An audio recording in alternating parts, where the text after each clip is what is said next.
할렐루야. 5월 마지막 주일 함께 예배드리게 되어 반갑습니다. 이제 어느덧 6월이 찾아옵니다. 온라인으로 예배를 드리는 모든 분들에게 살아계신 하나님의 은혜와 평강이 함께 하시기를 바랍니다. 제가 나눠드린 가정예배 순서를 참고하시기 바랍니다. 먼저 우리 하나님께 사랑의 고백을 드립니다. 하나님, 사랑합니다.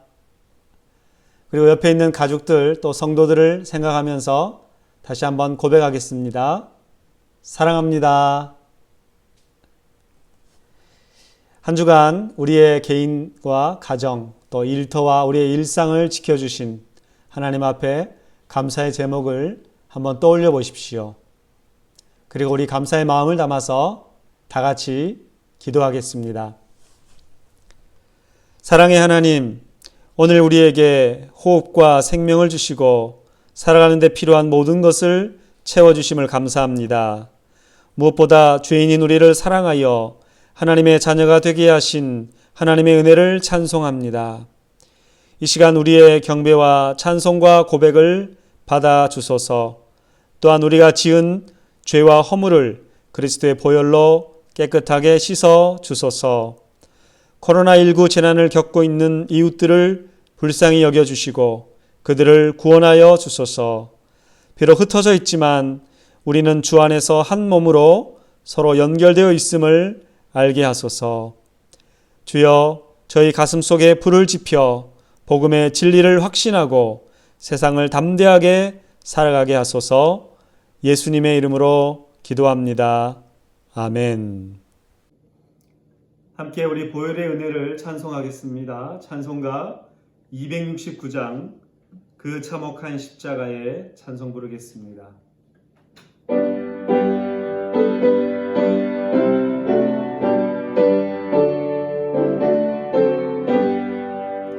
그 참혹한 십자가에 주 달려 흘린 피 샘물같이 흘러서 죄 씻어주시네. 값없어보다 나서 내 죄를 고하면 있는 보다 더 이도록 참 성결 얻으리. 나 믿노라 그 보혈 공로를 흠없어도 피 흘리사 날 구원하셨네.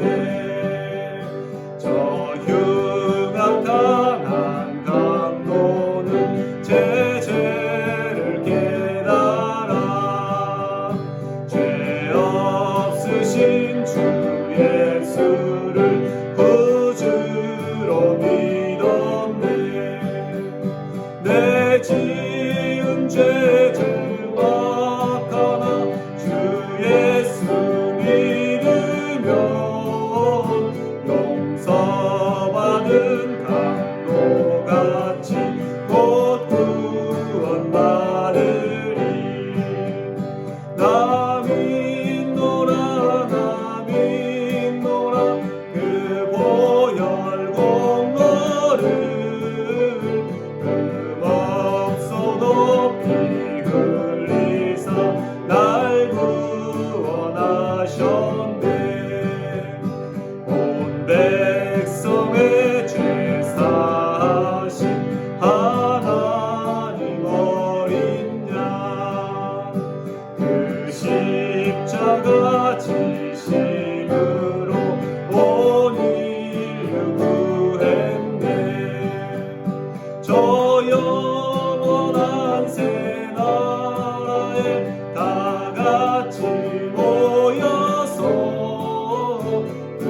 검은 고한 곡조로 새 노래 부르리.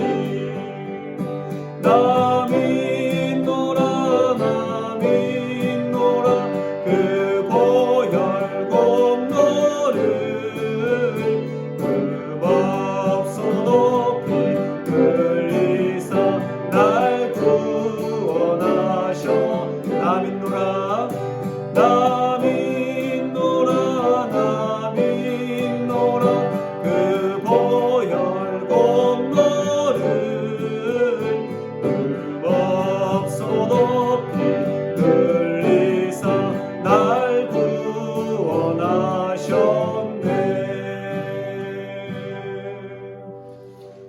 아멘. 성령이여 임하소서. 우리 계속 찬송하겠습니다.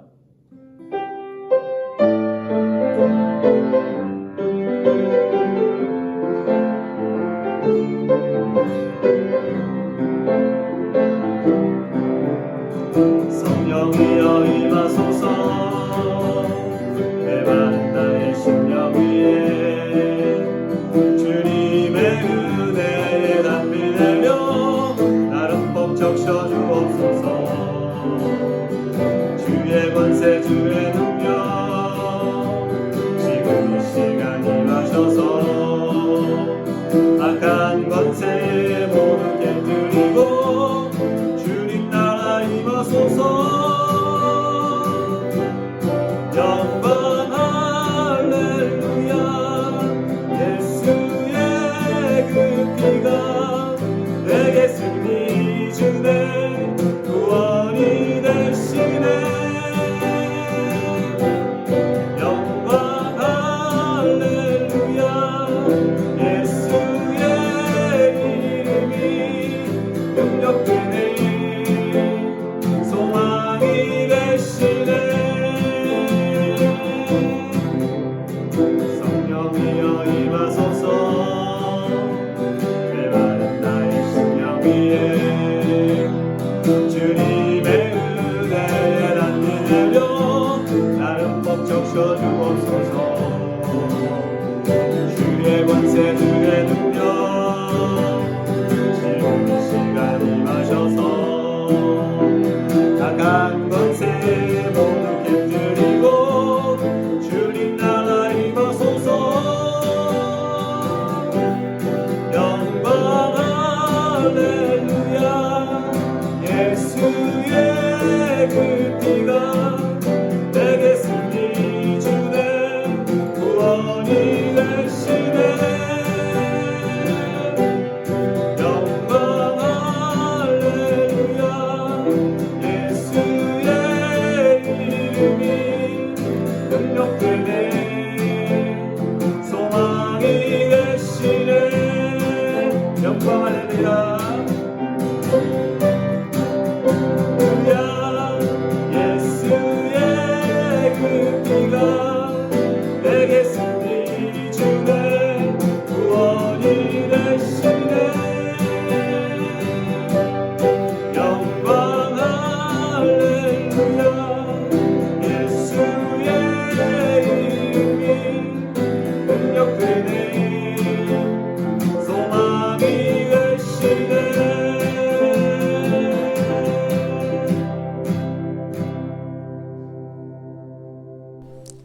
교회 소식을 먼저 전합니다. 이 시간 각 가정에서 예배를 드리는 모든 성도님들을 사랑하고 축복합니다. 미국 뉴 커버넌트 교회가 현장 예배를 6월 7일부터 다시 시작한다고 알려왔습니다. 그래서 저희 성도님들도 의견을 물어보고 지금 종합하고 있습니다. 제가 전체 의견을 종합해서 결정이 되면 다시 알려드리도록 하겠습니다.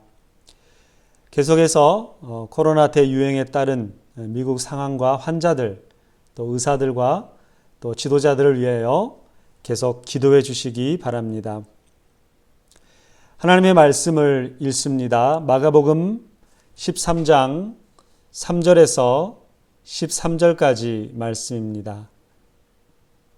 제가 한 절을 읽고 여러분이 한 절을 읽고 교독을 할 텐데 제가 녹음을 위해서 함께 저는 다 읽도록 하겠습니다.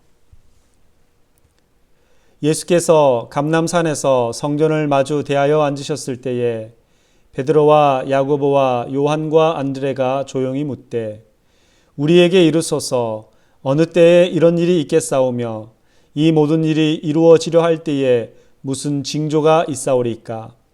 예수께서 이르시되 너희가 사람의 미혹을 받지 않도록 주의하라. 많은 사람이 내 이름으로 와서 이르되 내가 그라하여 많은 사람을 미혹하리라.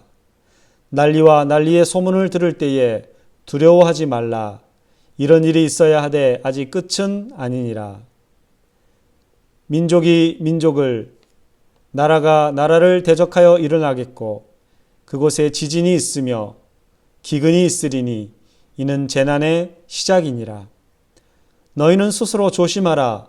사람들이 너희를 공회에 넘겨주겠고 너희를 회당에서 매질하겠으며 나로 말미암아 너희가 권력자들과 임금들 앞에 서리니 이는 그들에게 증거가 되려 함이라.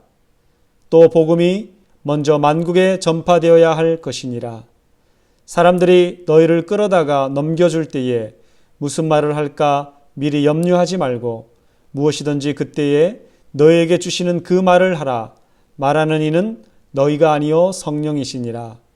형제가 형제를, 아버지가 자식을 죽는 데 내주며 자식들이 부모를 대적하여 죽게 하리라. 또 너희가 내 이름으로 말미암아 모든 사람에게 미움을 받을 것이나 끝까지 견디는 자는 구원을 받으리라. 아멘. 오늘 설교 제목은 마지막 때에 대한 경고, 복음과 고난이라는 말씀을 전하겠습니다. 지난 시간에 우리는 예수님께서 예루살렘 돌 성전이 무너질 것에 대한 예언에 대하여 살펴보았습니다. 예수님은 성전에서 공개적인 가르침을 끝내시고 이제 성전을 떠나십니다. 그때 제자들이 헤롯이 건축한 예루살렘 돌 성전의 위용과 아름다움에 감탄하며 탄성을 지릅니다. 이에 예수님은 돌 하나도 돌 위에 결코 남아있지 않을 것이라고 성전 파괴의 운명을 선언하십니다. 이 무시무시한 말씀을 하신 것은 예루살렘 성전이 그 역할과 기능을 다 했기 때문에 이제 폐기되어야 한다는 것입니다. 한마디로 성전의 시대는 이미 유효기간이 만료되었습니다. 실제로 예루살렘 도시와 성전은 약 40년 후에 AD 70년에 로마에 의하여 파멸되었습니다. 사실 예수님은 옛 성전을 새로운 성전으로 대체하시기 위하여 이 땅에 오셨습니다. 예루살렘 성전은 예수님의 십자가의 죽으심과 부활로 인하여 그 끝을 맺었습니다. 그 기간이 만료되었기 때문에 이제 그것보다 더 좋은 것으로 대치되어야 합니다. 예수님께서 단번에 영원한 희생제물이 되셨기 때문에 우리는 이제 하나님 앞에 언제든지 담대히 나아갈 수가 있습니다. 예수님을 믿음으로 우리는 성령이 거하시는 전 살아있는 성전이 되는 것입니다. 저와 여러분 한 사람 한 사람이 하나님이 거하시는 성전이 되고 믿는 우리 교회가 곧 성전이 되는 것입니다. 오늘 본문에 예수님께서 이제 예루살렘 성전 파괴 예언 후 제자들과 나눈 대화입니다. 대화의 장소는 성전을 마주 대하여 있는 올리브산, 감람산입니다. 예수님께서 예루살렘 성전을 보시면서 앉으셨을 때 베드로와 야고보와 요한과 안드레가 조용히 와서 물었습니다. 제자들의 질문은 두 가지로 되어 있습니다. 성전의 파괴가 언제 일어나는지, 그리고 이 모든 것들이 이루어지려 할 때의 징조가 무엇인지였습니다. 같은 내용의 본문인 마태복음 24장 3절에 이렇게 되어 있습니다. 어느 때에 이런 일이 있겠으며 주님의 임하심과 세상의 끝에는 무슨 징조가 있겠습니까? 여기서 이 질문은 두 번째 질문은 세상의 종말에 대한 질문입니다. 이렇게 질문한 것은 제자들이 예루살렘 성전이 파괴되면 바로 세상의 종말이 곧 올 것이라고 생각했기 때문입니다. 제자들은 세상의 종말과 함께 예수님이 재림하셔서 하나님 나라가 열릴 것으로 이해했습니다. 그래서 성전 파괴 후 세상의 종말 이후에 하나님 나라가 시작될 때에 나타날 그런 징조가 궁금했던 것이지요. 그러나 여러분, 제자들의 이러한 생각은 잘못된 생각이었습니다. 그러나 예수님은 그들의 잘못을 꾸짖지 않으시고 그들의 질문에 답변하십니다. 예수님은 그들에게 예루살렘 성전이 파괴되는 날에 일어날 일들을 포함해서 마지막 종말의 때에 관한 전체적인 그림을 그려주셨습니다. 여기서 한 가지 성경에 나오는 특징적인 화법을 알아두어야 합니다. 예수님은 많은 구약의 선지자들처럼 가까운 장래의 사건과 먼 미래의 사건을 연결하여 예언을 하고 계십니다. 이것을 예언의 이중적 성취라고 말을 하는데, 구약 선지자들이 보통 먼 미래에 나타날 그런 예언에 대하여 가까운 미래에 이루어질 사건과 연결해서 예언을 하고 있습니다. 예를 들어서 이사야 7장 14절에 이사야 선지자가 아하스 왕에게 전한 예언입니다. 그러므로 주께서 친히 징조를 너희에게 주실 것이라. 보라, 처녀가 잉태하여 아들을 낳을 것이요 그의 이름을 임마누엘이라 하리라. 이 예언은 당시 이스라엘 주변의 강대국이었던 아람 군대가 이스라엘을 침입해 왔을 때 그들을 하나님께서 구원해 내실 것이라는 그런 예언이었습니다. 그런데 이 예언이 수백 년 후, 600년이 지난 후에 동정녀 마리아를 통해 탄생하신 예수님의 그 출생에 적용된 것을 알 수 있습니다. 선지자들이 이렇게 먼 미래의 사건을 가까운 미래에 일어날 사건과 연결시켜서 이렇게 예언한 것은 가까운 미래의 사건이 이루어진 것을 보면 먼 미래의 사건도 아주 분명하게 성취될 것을 그들이 믿도록 하기 위해서였습니다.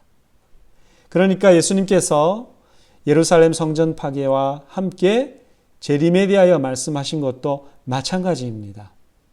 당시 예루살렘 성전이 가까운 미래에 그렇게 파괴되고 멸망될 것이라고 생각한 사람은 아무도 없었습니다.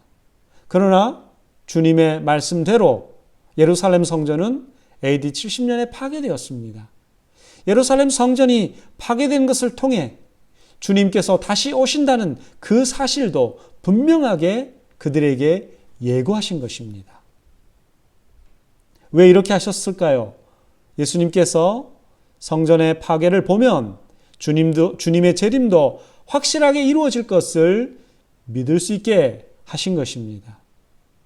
다시 말해서 예루살렘 성전의 멸망은 장차 일어날, 먼 미래에 일어날 최후 멸망, 이 세상의 최후 멸망의 예고편이라 이렇게 말씀하신 것이죠. 이것이 이렇게 이중적 예언의 성취라는 관점에서 말씀을 보면 이 말씀을 제대로 이해할 수가 있습니다. 성경을 읽으면서 이 부분을 잘 이해하지 못했었는데 오늘 그것을 해결할 수 있을 것입니다. 저는 오늘의 말씀을 AD 70년에 있었던 예루살렘 성전 파괴에 맞추어 해석을 하려고 합니다. 그리고 다시 예수님의 재림에 비추어서 오늘 우리의 삶에 적용하려고 합니다. 다시 본문으로 돌아와서 여러분, 성전 파괴에 대한 충격적인 예고를 들은 제자들에게 예수님은 먼저 무엇을 말씀하십니까? 사람들의 미혹을 받지 말라, 그것을 받지 않도록 주의하라, 그렇게 하십니다. 여러분이 만약에 직접 성전이 파괴되고 세상의 종말에 대한 이야기를 직접 듣게 되었다면 어떻겠습니까? 아마 여러 가지 생각과 또 아주 흥분된 감정이 폭발하듯이 나올 것입니다. 제자들도 우리 같은 사람이라 그런 설익은 기대와 또 흥분에 휩싸였습니다. 그래서 예수님께서는 그런 모습의 위험성을 지적하신 것입니다. 주의하라는 이 말씀은 9절과 또 중간에 또 마지막 23절에 반복해서 나옵니다. 성전 파괴에 앞서서 일어날 모든 현상들에 대하여 예수님이 말씀하시면서 주의해라. 이것이 처음과 마지막에 또 중간에 반복해서 나오는 것입니다. 그만큼 이 명령이 중요하다는 것입니다. 제자들은 언제 그 성전 파괴가 일어나고 또 세상의 종말에 어떤 징조가 있는지를 물었습니다. 그러나 예수님은 시기나 현상보다도 그 모든 상황에서 신앙의 자세를 더 강조하신 것입니다. 성전 파괴의 대재난과 마지막 때에 대한 어떤 묵시적인 시간 계획, 또 징조의 계시, 그런 것은 2차적인 것입니다. 1차적인 주제는 그런 상황 속에서 믿음을 가지고 권면하고 그들에게 경고하는 것이 바로 예수님의 의도라는 것을 알아야 됩니다. 여러분, 어떤 이들은 예수님의 재림 날짜를 궁금해하며 또 마지막 때에 대한 호기심을 가지고 여러 가지 많은 비밀들을 끼워 맞추려고 합니다. 그러나 사실 언제 어떤 일이 일어나는 것이 성경이 우리에게 말하는 중요한 것이 아닙니다. 더 중요한 것은 종말을 사는 우리에게 예수님을 믿는 신앙적인 자세, 신앙적인 각성이 더 중요하다는 것입니다. 그래서 항상 주의하고 영적으로 깨어있는 삶, 그것이 예수님의 교훈에서 우리가 얻을 수 있는 중요한 포인트입니다. 예수님은 성전 파괴에 앞서 나타날 현상들을 3가지로 말씀합니다. 첫 번째, 자칭 내가 그러다 하면서 미혹하는 거짓 그리스도들, 거짓 선지자들이 활동할 것이다. 두 번째, 난리와 난리의 소문, 민족이 민족을, 나라가 나라를 대적하는 전쟁 발발과 정치적인 혼란이 있을 것이다. 그리고 세 번째로 지진과 기근 등 자연재해가 있을 것이다 말씀하셨습니다. 그런데 예수님은 이런 일들이 금방이라도 일어날 것처럼, 그래서 성전 파괴가 있을 것처럼 생각하지만 그렇게 생각하지 말라고 하십니다. 그러한 사람들, 그러한 현상들의 제자들이 쉽게 현혹될 것을 주의하라고 말씀하신 것이지요. 왜냐하면 아직 때가 아니기 때문에. 우리나라 속담에 김칫국부터 마신다 그랬는데 김칫국을 마시지 말라는 것입니다. 실제로 여기 예수님이 예고하신 일들은 주 70년 성전이 파괴되기 한참 전부터 이스라엘과 그 주변 지역에서 일어났던 현상들입니다. 고대 역사가 요세포스에 의하면 그 유대 전쟁이 발발하기 전에 수십 년 동안 거짓 선지자들이 있었습니다. 대중들의 관심과 환호 속에 그리스도를 사칭한 많은 인물들이 사람들을 미혹했습니다. 드다라는 인물, 갈릴리의 유다의 아들들, 이집트 사람들, 이런 인물들이 사람들을 현혹했던 것을 알 수 있습니다. 우리나라에도 자칭 메시아라고 주장하는, 또 자신을 재림주라고 주장하는 이단들이 50여 명이 있다고 합니다. 통일교회 문선명, JMS의 정명석, 만민중앙교회 이재록, 최근에는 신천지 이만희 등 이런 이단들이 우리나라에도 득세를 하고 있습니다. 그리고 지역 간의 전쟁과 국제적인 전쟁 등 상당한 정치적 사회적 혼란이 그 당시에 있었습니다. 36년에 파르티아 전쟁들이 있었고 36년, 37년에 헤롯 안티파스와 나바테아 왕 아레타스 간의 전쟁이 있었고 1년의 지역 폭동들이 그 당시에 많이 있었습니다. 또한 지진이 있었습니다. 소아시아 라오디게아에 61년에 처참한 지진이 있었고 62년에 베스비우스 화산이 폭발되어 폼페이 도시가 한순간에 매몰되었습니다. 67년 예루살렘에서 빌립보에서 지진이 있었다고 합니다. 또한 클라우디스 황제 당시 로마에서 대기근이 있었습니다. 그것은 46년이고 사도행전 11장 28절에 나오고 있습니다. 우리가 아는 악명 높은 네로 황제 시대에도 바로 기근이 있었다고 말합니다. 여러분, 이처럼 곳곳에서 수시로 종교, 사회, 정치적인 혼란과 자연재해들로 사람들을 미혹할 수 있었지만 이런 현상들은 성전 파괴의 징조들이 아니라는 것입니다. 그런 사건들을 보면서 미혹을 받거나 두려워하지 말라 하십니다. 이러한 현상들은 징조가 되기에는 너무 자주 일어나고 시간적으로 성전 파괴보다 앞서 있기 때문입니다. 물론 이런 사건들은 성전 파괴에 앞서서 반드시 일어나야 합니다. 그러나 이런 사건이 일어난다고 해서 곧바로 모든 과정의 끝으로 성전의 파괴가 일어나는 것은 아니라는 것입니다. 8절 말씀에 예수님은 이러한 현상들을 재난의 시작이다 이렇게 말씀하셨지요. 그런데 헬라어 원어의 의미를 보면 이 말은 산통의 시작이다, 고통의 시작이다, 이렇게 말할 수 있습니다. 여러분, 보통의 경우에 산모에게 산통이 없이 아기가 태어나지 않습니다. 그래서 이와 같은 현상들은 성전 파괴에 앞서 반드시 일어나야 될 현상입니다. 그러나 한 아이가 출생하기까지 산통이 계속해서 반복해서 일어나는 것처럼 성전 파괴가 있기까지 그런 종교, 사회, 정치적 혼란과 자연재해들은 계속 반복해서 일어날 것이다 하는 것입니다.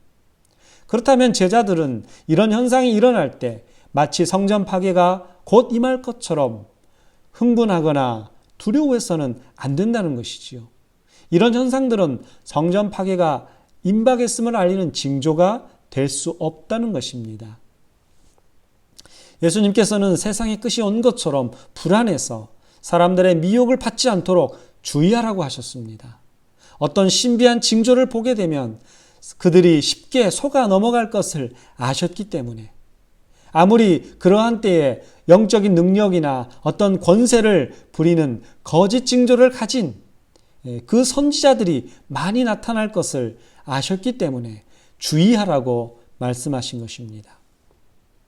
여러분, 자칭 메시아라고 하는 그런 사람들이 그때만 있었던 것이 아닙니다. 시대마다 자신을 그리스도라고 주장하며 예수님이 언제 오신다는 것을 안다고 주장하는 사람들이 있었습니다. 지금도 자칭 메시아라고 주장하는 사람들이 있는데 우리는 아예 그런 것에 현혹되지 말아야 합니다. 자신만이 특별한 지식을 가지고 있다고, 어떤 비밀을 가지고 있다고 미혹하고 우리에게 선전하는 사람들을 특별히 조심하십시오. 그들 중에 아무도 그리스도께서 오실 때를 알지 못한다는 것을 여러분 기억하셔야 됩니다. 속지 마십시오. 넘어가지 마십시오. 성경에서 분명히 알려주시고 우리에게 약속하신 것만 믿고 붙들어야 됩니다.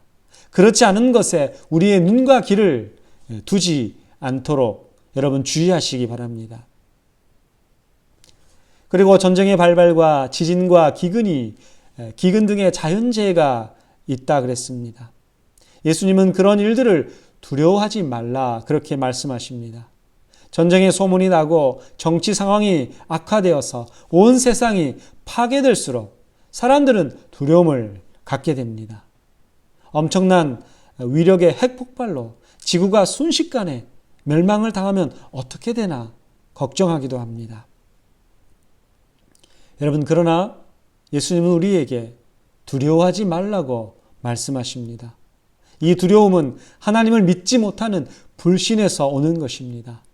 하나님께서 온 세상을 다스리시고 통치하시는 것을 믿지 못하는 것입니다. 하나님이 만드신 세상에 대하여 하나님이 통제력을 잃어버리셨거나 이 세상을 구원하시겠다는 그 약속을 지키지 못하실 것이라는 그런 두려움, 이런 두려움을 버리라고 하시는 것입니다. 여러분, 하나님은 하늘 보좌에서 전능하신 능력으로 세상을 통치하고 계십니다. 올 1월부터 전 세계 사람들은 코로나19 대유행으로 큰 재난을 겪고 있습니다. 월드미터에 의하면 전 세계 감염자는 600만 명에 이르고 사망자는 36만 4천 명에 달한다고 합니다. 그 중에 미국이 약 3분의 1에 해당하는 178만 명의 확진자가 있고 그리고 벌써 10만 명이 넘는 사람들이 사망에 이르렀습니다. 매일 10,000명의 사람들이 감염이 되고 수백 명에 이르는 사람들이 감염이 되는 상태에서 우리는 아직 치료제나 백신을 가지고 있지 않습니다. 그러나 여러분 염려하지 마십시오. 하나님은 이 코로나 바이러스 대유행을 다스리시고 우리를 이 가운데서 붙들어 주십니다. 아멘.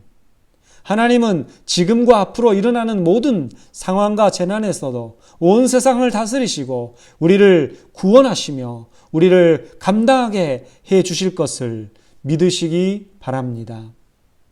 시편 103편 19절 여호와께서 그의 보좌를 하늘에 세우시고 그의 왕권으로 만유를 다스리시는도다. 아멘. 그러니 세상의 상황이 심각해진다 해도 하나님이 여전히 모든 상황을 다스리고 계심을 믿고 두려워하지 마시기 바랍니다. 거짓 선지자와 메시아라고 주장하는 사기꾼들이 왔다가 사라지듯이 이러한 세상의 위기도 그럴 것입니다. 성경은 이 모든 것이 하나님의 계획의 일부로 이런 일이 일어날 것이라고 말하고 있습니다.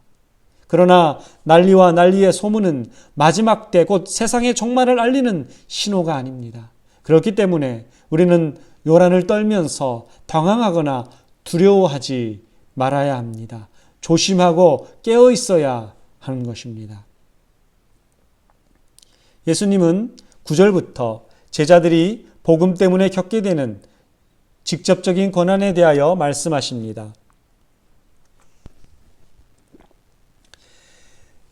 여기서 예수님은 제자들 자신들이 조심해야 될 것을 강조하기 위하여 너희 스스로 조심하라 이렇게 말씀하십니다. 그런 불안정한 많은 상황 속에서 그들이 부딪혀 올 고난과 박해를 말하고 있습니다.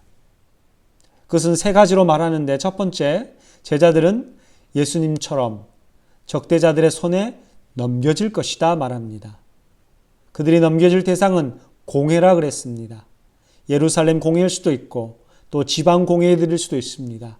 예수님이 십자가에서 공회에 넘겨진 것처럼 바로 그들도 넘겨질 것이다 말합니다.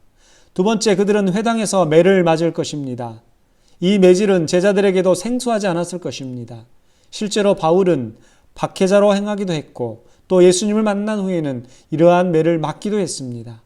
보통은 40가지가 한계여서 40에 하나 감한 매를 맞았다고 합니다. 사도 바울은 이런 매를 5번이나 맞았다고 이야기합니다. 세 번째, 제자들은 예수님께서 그러하셨던 것처럼 총독들과 왕들 앞에, 권위자들 앞에 죄수로 심판을 받으며 그들에게 증언할 것입니다.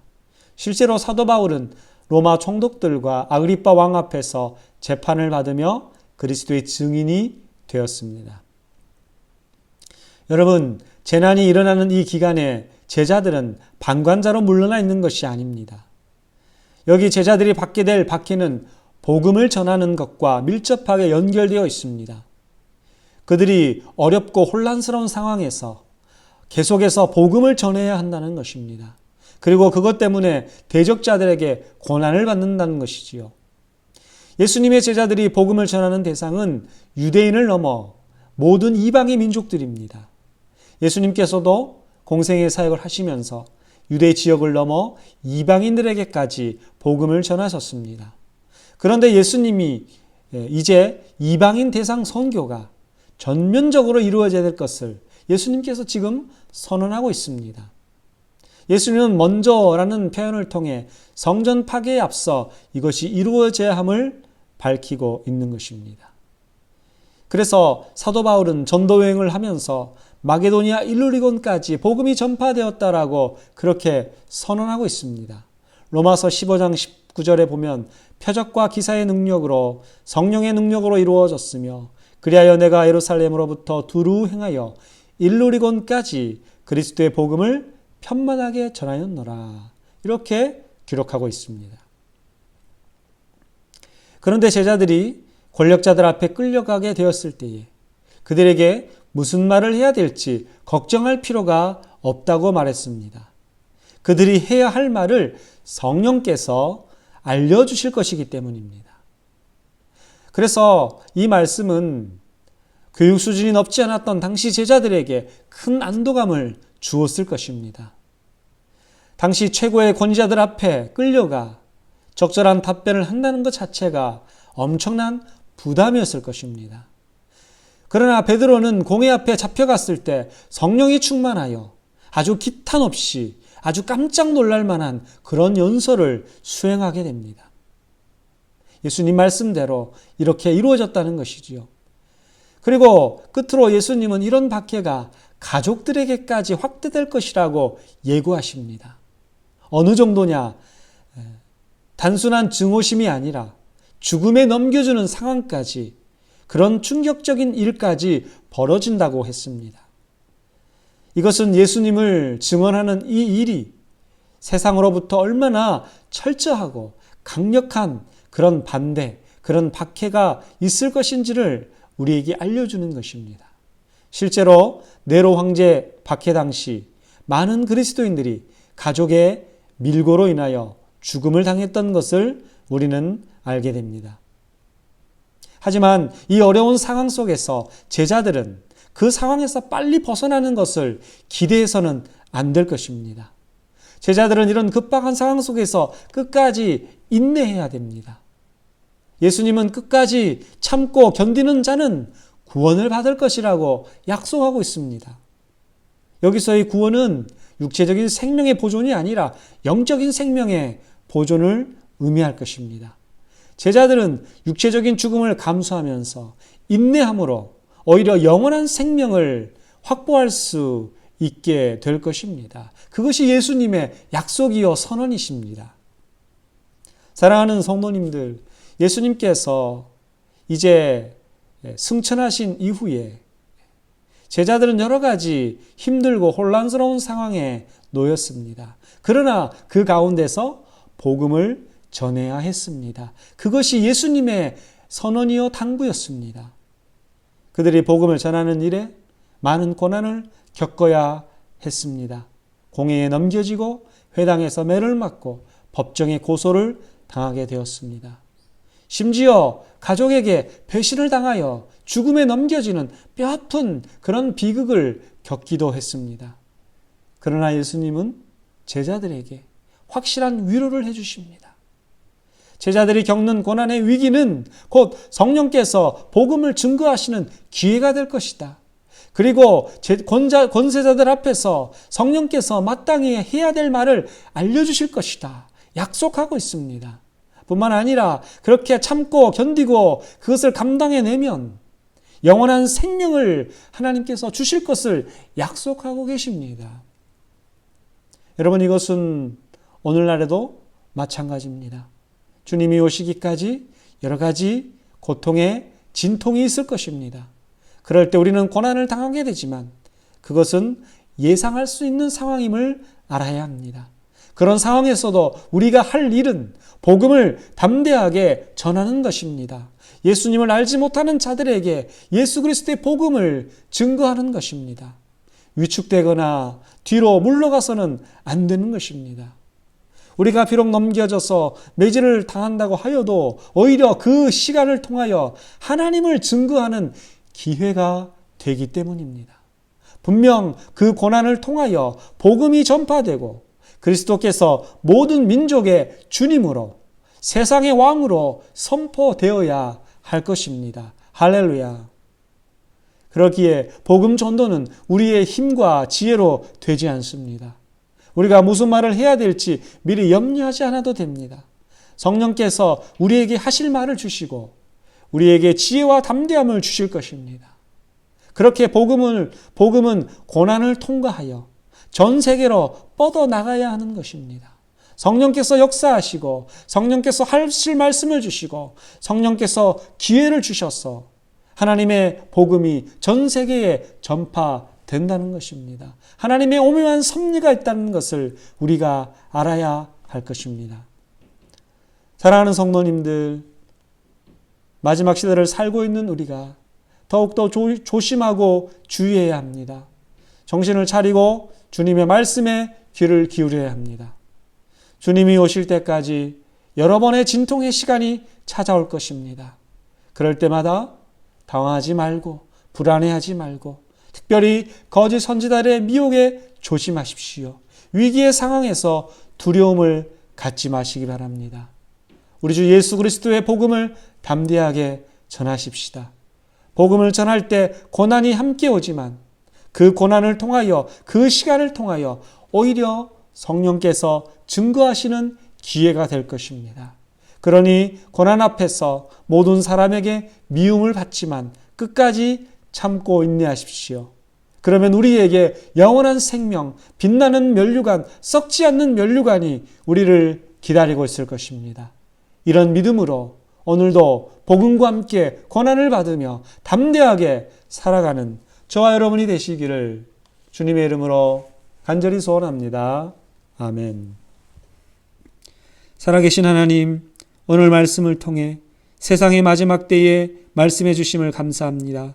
예루살렘 성전이 파괴된 그 예언이 성취된 것처럼 세상의 끝이 있고 예수님이 반드시 다시 오신다는 사실을 잊지 않게 주옵소서. 이 세상에는 자칭 메시아라고 재림주라고 주장하는 이단들이 혼란한 상황을 이용하여 사람들을 현혹할 때가 있습니다. 그들을 조심하게 해 주옵소서. 아무리 영적인 능력과 신비한 권세가 있다고 해도 그들은 우리가 믿고 의지할 구원자가 될 수 없음을 알기에 흔들리지 않고 주의하게 해 주옵소서. 전쟁이나 자연재해를 겪는다고 해도 이런 일이 있어야 할 줄을 알고 이것 때문에 하나님을 믿지 못하여 불안해하지 않도록 우리를 붙잡아 주시옵소서. 주여, 저희는 한 번도 경험하지 못한 코로나19 사태를 겪고 있습니다. 그러나 하나님은 지금도 온 세상을 다스리시고 우리를 붙들어 주심을 믿습니다. 재난의 진통이 있을 때 더욱더 복음의 진리를 전하고 세상 모든 사람들에게 주 예수 그리스도의 은혜를 증거하는 이 일에 저희가 매진하게 해 주시옵소서. 고난과 박해가 있더라도 가족의 배신이 있다고 해도 염려하지 않고 끝까지 참고 견디며 인내하게 해 주옵소서. 성령께서 하실 말씀을 주시기 때문에 거침없이 담대하게 복음을 전하게 해 주옵소서. 그리하여서 우리 모든 성도님들이 마지막 때에 조심하고 주의하여 인내하고 참으며 마침내 영원한 생명, 하늘의 빛나는 면류관을 다 받을 수 있게 해 주시옵소서. 코로나 바이러스로 고통을 당하는 미국을 불쌍히 여겨주시고 속히 사태가 진정되고 정상적인 삶으로 돌아갈 수 있도록 인도해 주옵소서. 우주 예수 그리스도의 이름으로 기도합니다. 아멘. 다 함께 찬송가 341장 십자가를 내가 지고 함께 찬송 부르겠습니다.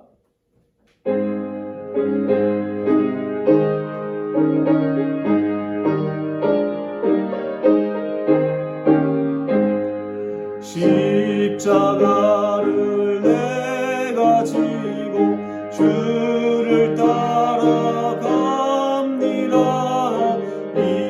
이제부터 예수로만 나의 보배 삼겠네. 세상에서 부귀 영화 모두 잃어버려도 주의 평안 내가 받고 영생 복을 받겠네. 주도 곤욕 당했으니 나도 곤욕 당하리. 세상 사랑 감사하나 예수 진실합니다. 예수 나를 사랑하사 빛난 얼굴 보이면 원수들이 미워해도 염려할 것 없겠네. 내가 핍박 당할 때에 주의 품에 안기고 세상 고초 당할수록 많은 위로 받겠네. 주가 주신 기쁨 외에 기뻐할 것 무엇냐. 주가 나를 사랑하니 기뻐할 것뿐일세.